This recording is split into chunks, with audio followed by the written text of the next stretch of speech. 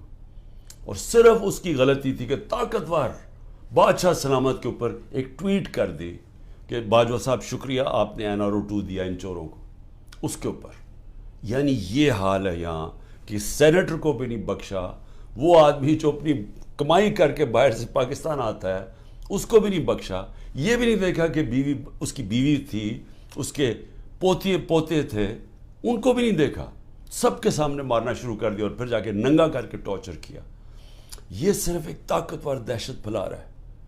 اور وہی طاقتور جب وہاں جاتا ہے کہ یورپ کے اندر, تو وہاں جب اس کو کچھ کہتا تو چپ کر کے ایسے کر کے معصوموں کی طرح بیٹھ جاتا ہے.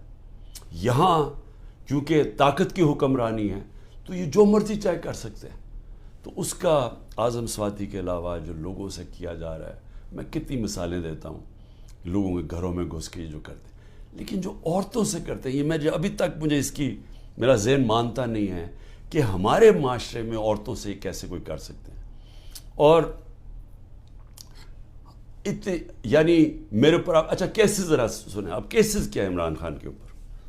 میں بتا بیٹھا ہوں کہ جی کیسز یہ ہیں 9 میں, سب کو پتا ہے کہ 9 میں پکڑ کے مجھے انہوں نے جیل میں بند کر دیا. میں تو 3-4 دن مجھے پتہ ہی نہیں کیا ہو رہا تھا, کیونکہ مجھے نظر بند تھا. مجھے تو کوئی ٹی وی نہ خبریں نہ موبائل فون. وہ جب میں سپریم کورٹ میں پہنچا تو اس سے پہلے مجھے وکیلوں نے تھوڑا سا بتایا اور پھر چیف جسٹس صاحب نے بتایا. وہ پہلی دفعہ مجھے پتہ چلا کہ ہوا کیا ہے. اور مجھے تب بھی پوری سمجھ نہیں آئی کہ اس کے پیچھے کیا ہم کر سکتے تھے, کیا ہوا, کچھ انتشار ہوا, کون سے ہمارے لوگوں نے جا کے توڑ پھوڑ جلایا. وہ تو مجھے آہستہ آہستہ پتہ چلا کہ ہوا کیا. اور پتہ چلا کہ پورا پلان بنا ہوا تھا. یہ پلان کے تحت فالس فلیگ آپریشن, یعنی پہلے وہ اس طرح مجھے اٹھایا اور اس کے بعد پھر پہلے پتہ تھا کہ ریاکشن آنا, اور اس سے یہ جو جلانا گھرانا اور یہ کیا, اور اس کی آڑ کے اندر سارے لوگوں کے اوپر بند کر دیا اور میرے اوپر کیسز کر دیے. میں جب جیل میں ہوں تب میرے اوپر کیسز کرنے شروع کر دیے کہ جی میرے کہنے پہ ہوا سب کچھ. ایک سٹیٹمنٹ نہیں ہے. 27 سال میں مجھے ایک سٹیٹمنٹ بتایا کہ میں نے کبھی کسی کو کہا ہو کہ آپ توڑ پھوڑ کریں. ہمیشہ میں نے کہا قانون کے بیچ میں رہے. ہر جگہ میں نے قانون کی پابندی کی ہے. جب مجھے لگا انتشار ہوا میں نے اپنی پارٹی کو پیچھے ہٹایا. جب ہماری پارٹی کراچی میں بننے لگی مجھے لوگوں نے کہا جی کہ جب تک ملیٹنٹ آپ کا ونگ نہیں ہوگا آپ MQM کے سامنے کھڑے نہیں ہو سکتے, کوئی آپ کی پارٹی نہیں جوائن کرے گا, کیونکہ MQM سے تحفظ چاہیے تھا. میں نے کہا ہم پارٹی نہیں بنائیں گے لیکن ہم نے ملیٹنٹ ونگ نہیں بنانا. ہمیشہ یہ 27 سال سے میری ہمیشہ یہ فلسفی تھی کہ ہم نے پرامن اور آئین کے بیچ میں رہنا ہے. میری آج اب تک کرکٹ کے اندر دیکھ لیں, جب میں کیپٹن تھا ساری دنیا ریسپیکٹ کرتی تھی کہ عمران خان وہ ہے جو نیوٹرل امپائر لے کے آیا.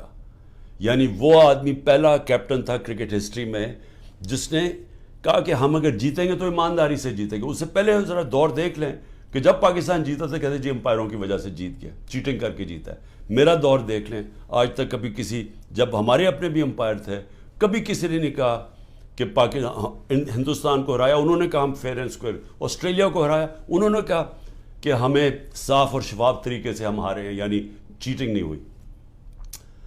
تو میں یہ جو کہہ رہا ہوں کہ کیسز میرے اوپر آپ ذرا سن لیں کیا کیسز ہیں کہ جی میرے دہشت گردی, ایک کوئی مظاہرہ ہوتا ہے الیکشن کمیشن کے باہر, میں گھر میں بیٹھا ہوں میرے اوپر دہشت گردی کا پرچہ ہو گیا. اسی طرح میں جب جیل میں ہوں اور مجھے کیا پتا تھا کیا ہو رہا ہے, وہ میرے اوپر دہشت گردی کے پرچے ہو گئے. میری یہ جو کیس ہے میرے اوپر القادر کا, یہ کیس کیا ہے؟ کیس یہ ہے کہ کیبنٹ ایک فیصلہ کرتی ہے اور وہ یہ کہتے ہیں کہ جی مجھے ذاتی فائدہ ہوا. ذاتی فائدہ کیا ہوا؟ القادر یونیورسٹی. القادر یونیورسٹی تو 7 مہینے پہلے شروع ہو گیا تھا کام اس پہ, وہ تو مکمل بھی پہلے ہو گئی تھی. تو مجھے کیسے اس کیبنٹ کے فیصلے سے فائدہ ہوا ہے, اور القادر یونیورسٹی سے مجھے کیسے فائدہ ہوا ذاتی طور پہ؟ یعنی شوکت خانم 9 ارب روپیہ اکٹھا کرتا ہے ہر سال, مجھے ذاتی طور پہ کیا فائدہ ہے؟ وہ تو ٹرسٹ ہے. اور اسی طرح کبھی کسی نے یہ نہیں پوچھا کہ جو انگلینڈ کے اندر جو این سی اے کی ڈیل تھی ملک ریاض کی، جو 190 ملین پاؤنڈ آیا تھا یہاں ملک ریاض کا، کسی نے نہیں پوچھا کہ اس کے اندر سے 18 ارب تو اس نے دیا تھا حسن نواز کو اس کا گھر خریدنے کے لیے. 18 ارب روپے کا گھر خریدا ہے ون ہائیڈ پارک لنڈن کے اندر. پوچھا کسی نے کہ اس کے پاس پیسہ کدھر سے آیا؟ کبھی کسی نے پوچھا ہے کہ یہ جو ان کے 4 مہنگے مے فیئر میں اپارٹمنٹ ہیں جس کا انکشاف پینما کے جو دنیا میں انکشاف ہوا تھا، انٹرنیشنل انکشاف پینما کا، کبھی پوچھا ہے آج تک ان کے پاس پیسہ کدھر سے آیا؟ کبھی کہتے جی قطری خط دے دیا کہ جی وہ قطری کے شہزادے کے باپ نے اور ان کے میاں نواز شریف کے باپ نے کوئی فیصلہ کیا تو دونوں مار گئے، تو پتہ ہی نہیں کہ پیسہ کدھر سے آیا. پھر کبھی وہ کلیبری فونٹ آ گئی کہ ایک فراڈ کانٹریکٹ دکھا دیا، وہ اس فونٹ کے اندر لکھا ہوا جو اس وقت ایجاد ہی نہیں ہوئی تھی، وہ اس سے اگلے سال آئی تھی. وہ جھوٹ پکڑا گیا مریم نواز کا، وہ کوئی اس کے اوپر کیس نہیں ہے. کبھی کسی نے یہ نہیں پوچھا کہ وہ جو چودھری شوگر مل کا 80 کروڑ روپیہ دکھایا تھا کہ جی کسی دبئی کے بزنس مین نے بھیجا ہے، وہ دبئی کے بزنس مین نے نیب کے اندر لکھ کے دیا کہ